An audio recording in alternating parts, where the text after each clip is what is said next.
What's wrong? They said I'm too small. Oh, well, I got a story about that.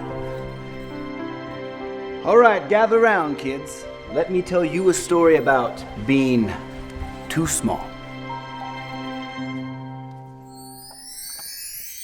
In a small, snowy village sat a miniature shop, with a warm hearth inside, fluffy snowdrift atop. This shop had more magic than the great Archimedes. The shopkeeper had crippling type 2 diabetes. This old Christmas curmudgeon was a grumpy old fellow. A severe case of jaundice had rendered him yellow.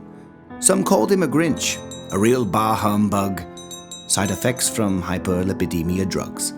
But his shop was chock full of fine Christmas bells.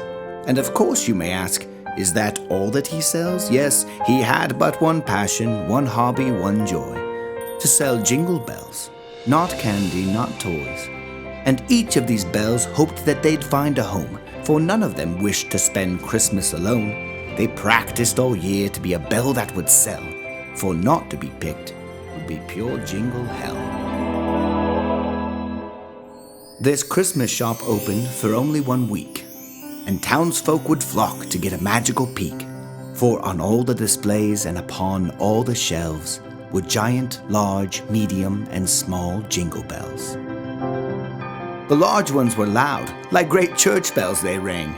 The medium-sized ones, they jangled and sang. There were small jingle bells too, all polished and shiny. There were even a few that could pass as quite tiny. But on one of the shelves, tucked away from the crowd, barely seen behind other bells much more endowed, sat the littlest, minuscule bell of them all, a single, diminutive, sad jingle ball. The same thing would happen each Christmas, each year. Each time that a holiday shopper came near, all the bells would croon gaily at the edge of the shelf. The small bell would jingle too, in spite of himself. But all the big bells would laugh as this wee bell would sing, "What a slight and pathetic and sad ding-a-ling." But so small was its clink when a shopper was nigh, they would pluck up a bigger bell and walk on by. All he wanted was a warm winter home.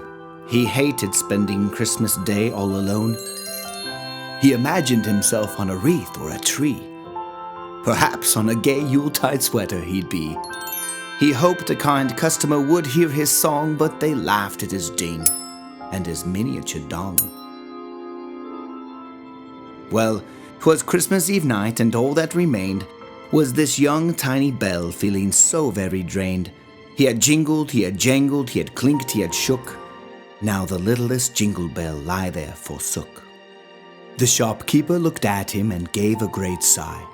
It looked like the littlest bell just might cry. But business is business, thought the pudgy shopkeeper. Perhaps I should have made the tiny bell cheaper. So the sickly man waddled around to lock up. He closed the register and swept up the rug. Then one last cold look before he headed home. This piteous bell would pass Christmas alone. And then suddenly out in front of the shop came a swoosh and a whoosh, and he heard a sleigh stop. The crunch of the snow, then a pause just before a man in a red suit burst right through the door. "Santa Claus!" cried the lazy-eyed, obese shopkeeper. "What are you doing here? I thought you were a creeper." "Ho, ho, ho," said the jolly old man with the beard. "I have a small problem. I was told to come here. You see," he went on seriously but still grinning, "one of my sleigh's jingle bells has gone missing." Thought the bell. Is it him? Could this really be true? I have one more chance. I know just what to do. "But alas," said the shopkeeper, "I wish you'd been told. Each and every last one of my bells has been sold. Any bell would be yours if I had one to spare.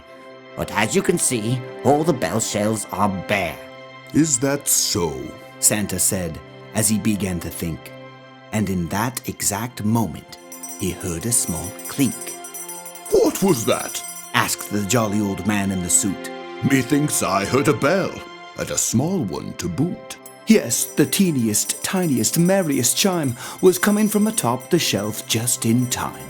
"But Santa," backpedaled the portly shop owner, That bell is too small, a diminutive loner. We'll see about that, said St. Nick gleefully. I'll be the judge. Let me go and see. So Santa walked over to the little bell's shelf. The puny bell reluctantly showed himself.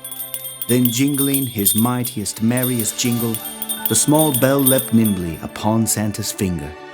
St. Nick looked down through his small glasses to speak to this minuscule bell, so small, so unique. You'll find it's too small, cried the shopkeeper's voice. But Santa replied, Well, let me make that choice. The bell gave one last minute jingle, then stood. He had given his all, given all that he could. And when the bell's hope had but all disappeared, a pause, then a smile stretched Santa's white beard. The bell stood so proud, the bell stood so tall, Yes, whispered Santa. it is way too small.